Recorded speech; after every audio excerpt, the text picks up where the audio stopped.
Salam Indonesia, salam tentara dan Sabang sampai Merauke, dari mana sampai Pulau Rote. Mantala iman kita, mantala kasih kita, mantala pengharapan kita. Tentunya dalam menjadi Tuhan dan Juru Selamat kita dan Juru Selamat dunia. Jangan katakan bahwa Yesus Tuhan Tuhan, jangan katakan pula bahwa Yesus Tuhan Juru Selamat. Dia adalah Tuhan, dia adalah Juru Selamat. Kalau engkau percaya, engkau akan diselamatkan. Engkau tidak percaya, engkau akan dihukum. Yohanes 3 ayat 36. Dan karena Yesus sudah berkata dalam Yohanes 4, akulah jalan dan kebenaran dan hidup, jadi seorang sampai kepada Allah kalau tidak melalui aku. Dan Yesus mengatakan dalam 104 ayat 12, keselamatan tidak dalam siapapun juga selain dalam Dia Yesus.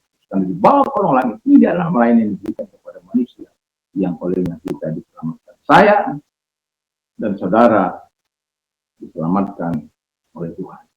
Jadi dan Yohanes 3 ayat 16, karena begitu besar kasih Allah akan dunia ini sehingga Dia menyatakan anaknya itu supaya orang percaya kepadanya tidak binasa melainkan beroleh hidup yang kekal. Saya, saudara, kita semua yang percaya memperoleh hidup yang kekal.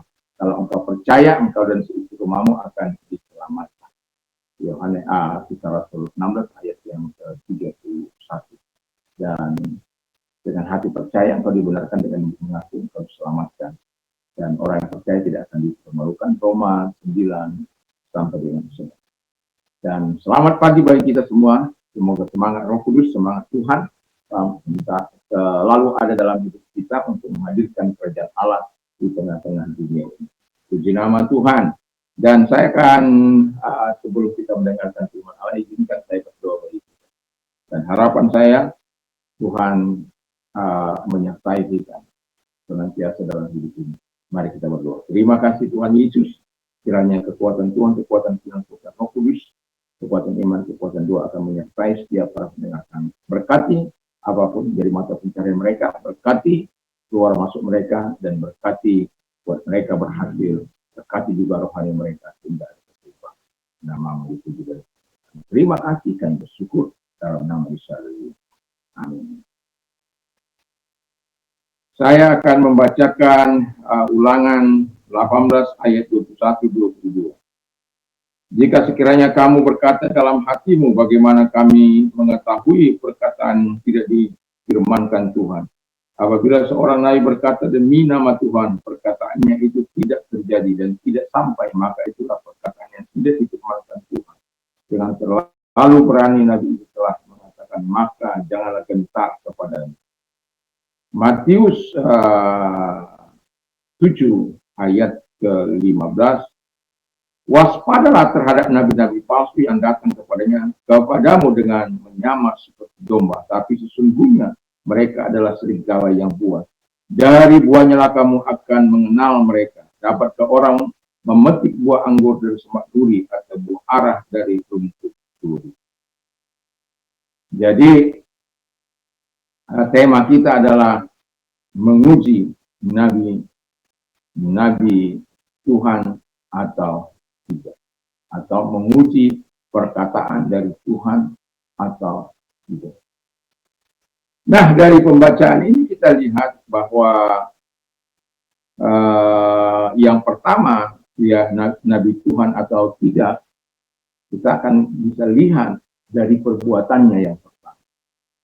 Bagaimana bahwa nabi yang tidak dari Tuhan itu biasanya manipulatif, ya. Dia hanya mau menggunakan orang lain, atau dengan kata lain dia hanya mau memeras susu domba itu hanya untuk kepentingannya. Dia tidak peduli kepada domba itu sebenarnya. Dia hanya mencari keuntungan dirinya sendiri.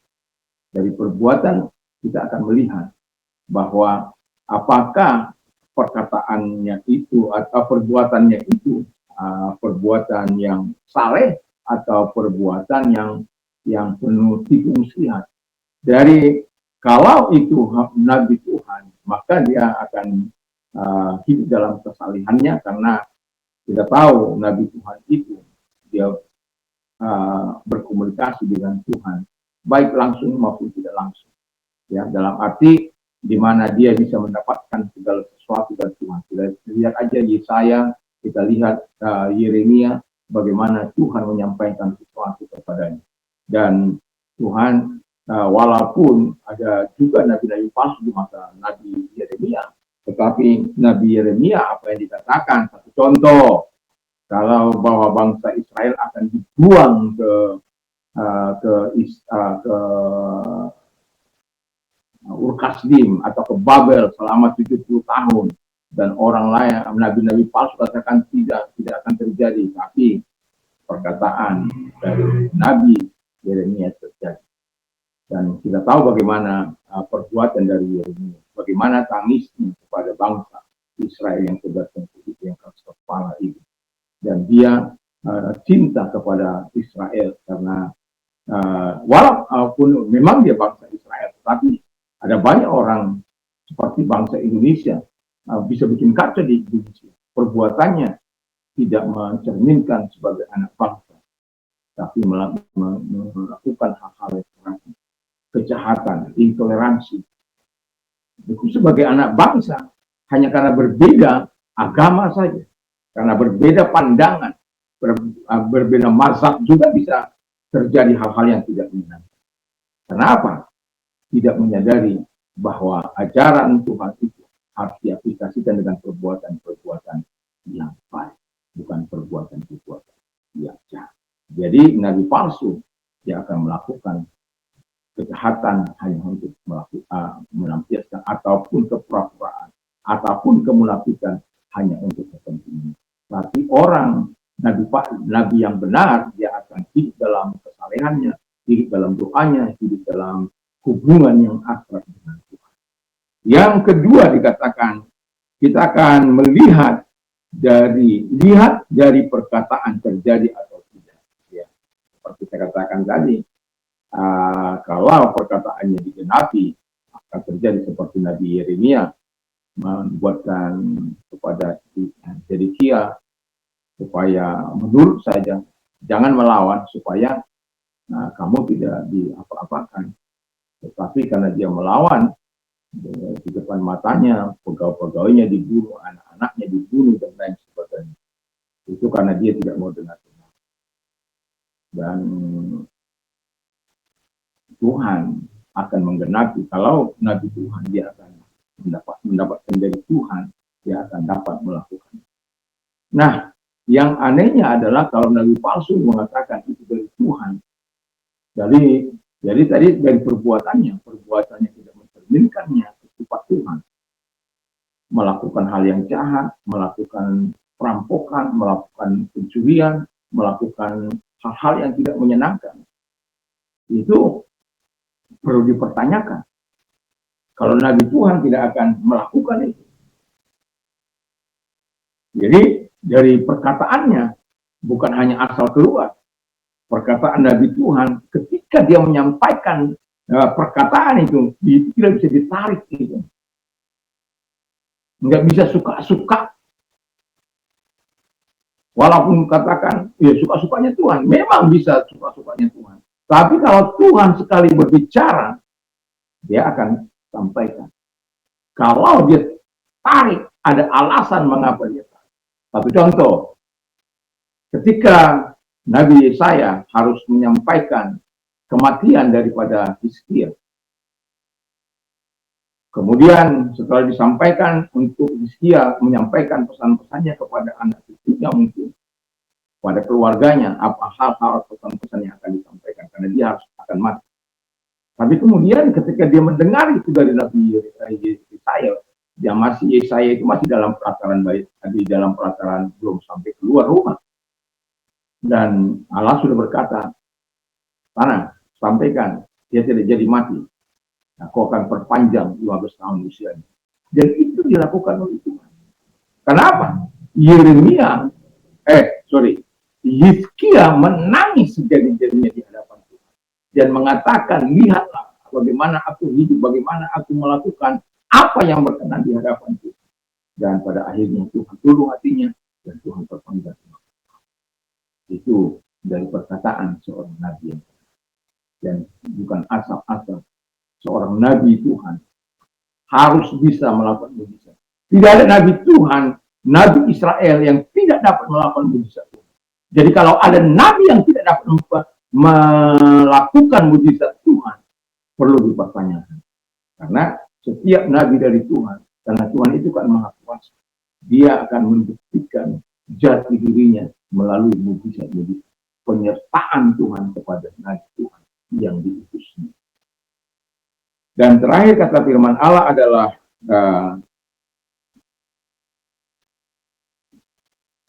lihat dan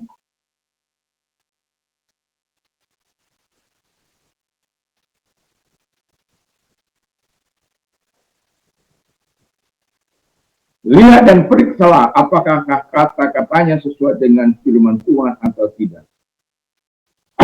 Jadi hari-hari ini kan ada banyak orang yang menyampaikan ini perkataan dari Tuhan dan lain sebagainya. Tapi ada lagi yang kamu bisa beristri dua.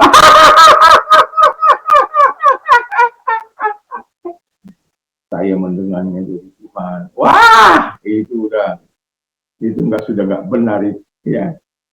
Itu bertentangan dengan firman Tuhan. Satu contoh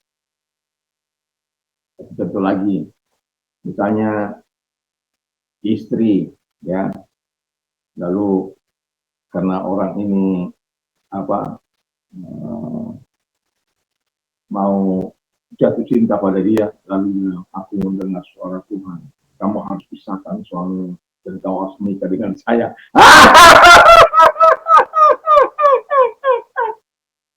Ya, itu sudah tidak sesuai dengan, makanya tidak sesuai dengan firman Allah. Karena firman Allah melarang orang cerai. Melarang orang yang diceraikan itu menikah lagi. Nggak boleh. Itu zina. Bagi iman percaya, bagi orang lain salah saja. Tapi bagi orang percaya, itu sama saja dengan zina. Makanya persoalan saya yang sangat besar adalah ketika saya menolak untuk menikahkan orang yang sudah cerai, tapi ini karena dia orang besar, ya, dia memaksa saya untuk itu, dan saya katakan apapun harga dari ini semua yang saya akan. Akhirnya saya keluar dari organisasi. Kenapa? Saya nggak akan melakukan hal yang bertentangan dengan itu.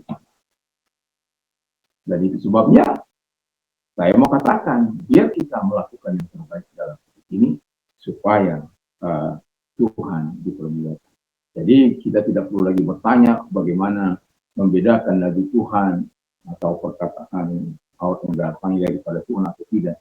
Kita bisa melihat dari perbuatannya, kita bisa melihat dari perkataannya terjadi atau tidak, dan kita harus lihat dan periksa apakah kata-katanya sesuai dengan firman Allah atau tidak. Kalau bertentangan, itu sudah jelas tidak sesuai dengan firman Allah. Mari kita berdoa. Terima kasih Tuhan, ada banyak hari-hari ini timbul nabi-nabi palsu, pengajar-pengajar palsu, tapi apapun itu, kami dapat memeriksa kebenaran firman Allah dari perkataannya, dari perbuatannya, dari apakah sesuai dengan firman Allah. Kalau tidak, itu pasti itu bukan dari Tuhan. Dan itu sebabnya Tuhan biarkan mencintai firman-Mu sehingga kami tidak diombang-ambingkan oleh pengajar-pengajar sesat atau hamba-hamba Tuhan yang sesat atau nabi-nabi palsu. Terima kasih Bapa di surga, dalam nama Tuhan Yesus Kristus kami bersyukur dan juga kami mau berdoa kepada mereka-mereka yang sakit, apapun sakit penyakitmu, arahkan tangan kepada dalam nama segala sakit penyakit mereka keluar, dan oleh beliau sembuh oleh kuasa-Mu. Dan juga kepada engkau yang memiliki persoalan, masalah, kesulitan, datang kepada Tuhan dan arahkan tangan kepada Tuhan, kita berdoa.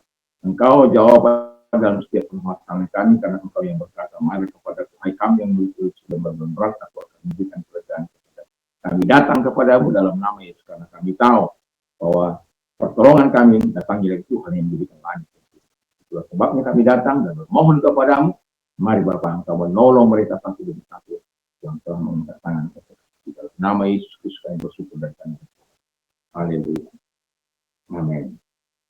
Tuhan Yesus memberkati kita. dan selamat beraktivitas di pagi ini. Semoga kita tetap dapat menunjukkan terang kita dalam perbuatan kita untuk memberikan contoh dan teladan, dan juga menjadi garam dunia yang memberikan cita rasa di dalam dunia. Kiranya Tuhan Yesus memberkati. Semangat Tuhan, semangat Roh Kudus akan terus menyertai kita. Mantap, mantap, mantap.